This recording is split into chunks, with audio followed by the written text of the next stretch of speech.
당신의 유니크한 취향을 찾아서. 안녕하세요, 글 쓰는 노동자입니다. 오늘은 제가 예전부터 준비해왔던 소재를 여러분들께 소개를 해드리려고 하는데요. 지금 현재 갤럭시 폴드를 쓰고 있다는 사실은 알고 계실 겁니다. 그런데 이 갤럭시 폴드를 들고 다니면서 어떻게 써야 될지, 이 비싼 돈 주고 샀는데 어떻게 활용해야 될지, 활용 방법에 대해서 모호한 느낌을 받는다라고 하시는 분들이 있는 것 같아요. 화면을 접었다 폈다 할 수 있는 기능은 무척 참신한 기능이지만 과연 이 기능을 어떻게 써야 될 것인지 조금 궁금해 하시는 분들이 계셨는데요. 그래서 오늘은 제가 갤럭시 폴드를 가지고 바깥에서 어떻게 일하는지 여러분들께 소개해 드리도록 하겠습니다.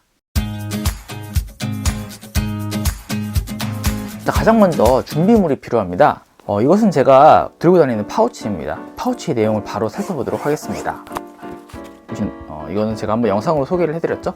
케이블 카드라는 액세서리가 있고요. 마이크로소프트사의 접이식 키보드, 폴더블 키보드가 되겠습니다. 그리고 이 파우치가 하나 더 있는데 마이크로소프트사의 서피스 마우스입니다. 이렇게 4가지 물건을 가지고 주로 일을 하고 있습니다. 갤럭시 폴드에서 먼저 사전 설정을 해줘야 할 것이 있습니다. 저는 한 2가지 정도가 필요하다고 생각을 하는데요. 삼성 기본 런처에서 제공하는 이 굿락이라는 기능을 설치를 해야 됩니다. 정확하게는 굿락 안에 있는 멀티스타라는 걸 설치를 해줘야 되는데요. 이 멀티스타를 이용하면은 이 갤럭시 폴드에서 멀티태스킹 기능을 조금 더 극대화해서 쓸 수가 있습니다. 앱을 띄웠을 때 추가 옵션을 켤 수가 있고요. 다수의 앱을 켰을 때 끊김없이, 멈춤 없이 멀티 윈도우를 쓸 수 있다는 점을 묻고 싶습니다. 여러 앱들을 동시에 띄워놓고 동시에 작동할 수 있기 때문에 컴퓨터와 비슷한 경험을 줄 수 있어서 굉장히 유용한 기능이라고 할 수 있습니다. 다음으로는 이 홈 화면을 가로로 설정할 수 있게끔 해야 되는데요. 분명히 자동 회전을 설정했지만 이 홈 화면이 가로로 돌아가지 않을 수가 있습니다.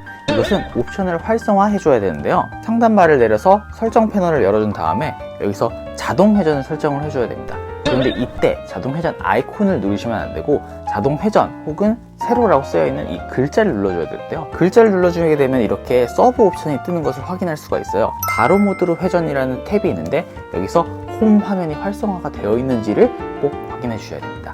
이게 활성화가 되어 있을 때 비로소 이 홈 화면이 가로로 돌아갈 수 있기 때문입니다. 이렇게 2가지 정도 설정을 마무리하시면 이제 갤럭시 폴드를 가지고 일을 원활하게 할 수가 있는데요. 이렇게 케이블 카드를 열어서 거치대를 만들어 두고요. 이렇게 갤럭시 폴드를 가로로 두고 폴더블 키보드를 열어서 마우스를 켜서 페어링을 해주면 됩니다.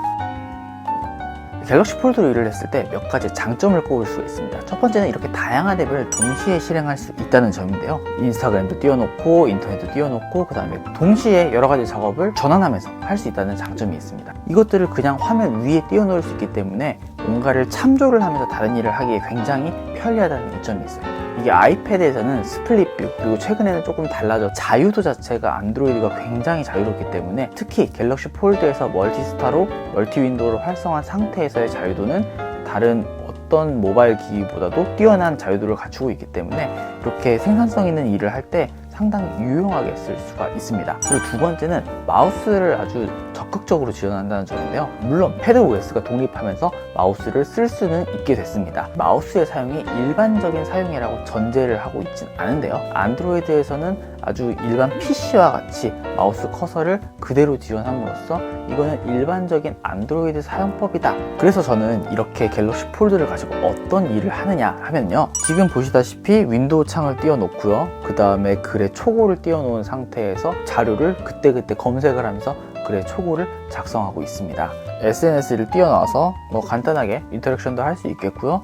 그리고 메신저, 카카오톡 같은 것도 불러와서 바로바로 답장을 할 수가 있습니다. 그리고 저는 주로 오피스 작업을 많이 하고 있기 때문에 여기서 모바일 오피스를 이용해서 다양한 작업을 하고 있고요. 또 한 가지는 이 안드로이드에서 원격 데스크탑을 지원하고 있습니다. 현재 저는 크롬 리모트 데스크탑을 활용하고 있는데요. 이런 식으로 지금 제 사무실에 있는 맥북에 연결해서 바로바로 작업을 할 수가 있습니다. 이 원격 데스크탑이 상당히 편리한 게 모바일 오피스를 쓰면서 있었던 약점들, 서식이 깨진다든지 그런 부분들을 극복할 수가 있게 되고요. 복잡한 작업을 하더라도 그 리소스를 이 스마트폰이 담당하는 것이 아니라 원격지에 있는 컴퓨터가 담당하고 있기 때문에 조금 복잡한 작업을 수월하게 할 수 있다는 장점이 있습니다. 노트북을 쓰는 것과 동일한 사용감을 느낄 수 있다는 점이 원격 데스크탑을 활용했을 때 강점이다 라고 할 수는 있겠습니다. 제가 이렇게 모바일로 작업을 하면서 한 가지 팁을 드리자면은, 내가 이 모바일 환경에서 어떠한 일을 할 수 있을지, 또 어떤 일에 집중할 수 있을지를 먼저 구분을 하는 게 좀 중요하다고 생각합니다.